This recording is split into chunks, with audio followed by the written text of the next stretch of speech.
কালকে রাতে যেহেতু মা ছিল দিদার বাড়িতে, তাই রাতের খাবারটা কি খাবো সেটাই বসে ভাবছিলাম। আর ভাবতে ভাবতে ভাবলাম যে একটু অনলাইনে অর্ডার দিয়ে কিছু খাই, নতুন কিছু ট্রাইও করা হবে আর সেটা রিভিউ শেয়ার করা হবে আর নতুন কিছু খাওয়াও হবে। আর তাই জন্য সেই মতো সুইগি খুলে ঘাঁটতে লাগলাম। আমি কিন্তু প্রথমবার কালকে সুইগি থেকে কোনো কিছু অর্ডার দিয়েছিলাম। আর ঘাঁটতে ঘাঁটতেই আমার চোখে পড়েছিল এই পিন্ডি ছোলে আর রাইসটা। প্রাইসটাও কিন্তু কম ছিল, একদমই 99। তার সাথে টুকটাক কিছু চার্জেস নিয়ে 103 হয়েছিল। ওটা আমার ফার্স্ট অর্ডার ছিল বলে কিন্তু আমাকে অফারও দিয়েছিল। আর আমাকে কিন্তু বেশিক্ষণ ওয়েট করতে হয়নি, খুব জোর হলে আধ ঘন্টা ওয়েট করতে হয়েছিল, তারপরে ডেলিভারি দাদা এসে খাবারটা দিয়ে গেছিলো। ও তোমাদের তো বলা হয়নি, খাবারটা আমি অর্ডার দিয়েছিলাম ব্যারাকপুর ডব্বা অ্যান্ড কো থেকে।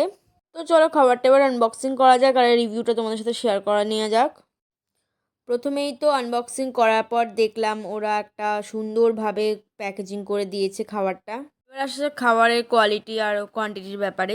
প্রথম কথা হচ্ছে রাইসের পরিমাণটা আমার জন্য মানে একজনের জন্য মোটামুটি ঠিকঠাকই ছিল। আর আমি যেহেতু খাওয়ার কোয়ান্টিটিটা খুবই কম খাই, তাই জন্য সেই হিসেবে ঠিক ছিল। আর তার সাথে চানা যে ব্যাপারটা সেটা একটু ডিটেলসে বলে দিই। চানাটা হচ্ছে একটু মিক্সড করে নিয়ে মানে একটু মাখা টাইপের করা হয়েছিল আর কি, ওই জন্য ওটার নাম ছিল পিন্ডি চানা। কথায় বলতে গেলে যাকে বলে পিন্ডি চটকানো ব্যাপার। তো ওই জন্য একটু মাখা টাইপের ছিল বলে। আর ওরা কিন্তু একটা এক্সট্রা মশলার প্যাকেটও দিয়ে দিয়েছিলো যাতে আমি মিক্সড করে নিতে পারি। আর আমি রাইস আর চানার সাথে দুটোর সাথে মিক্সড করে নিয়েছিলাম। আর দেখো খাবারের টেস্টের ব্যাপারে বলতে গেলে আমি একটাই কথা বলবো যে হ্যাঁ, টেস্ট কিন্তু খুব ভালো ছিল। মানে রাইসটা কিন্তু খুব একটা ঝাল ছিল না সেভাবে, মোটামুটি ঘরোয়া রান্নার মতোই ছিল। আর চানাটাও কিন্তু খুবই টেস্টি ছিল, ঝাল একটু ছিল বাট খেতে কিন্তু আমার খুব টেস্টি লেগেছে। আর এমন না যে রাইস দিয়ে চানা বলে খেতে খারাপ লাগছিলো, সেটা নয়, ভালোই কিন্তু লাগছিলো রাইস আর চানা কিন্তু দুটো একসাথে খেতে।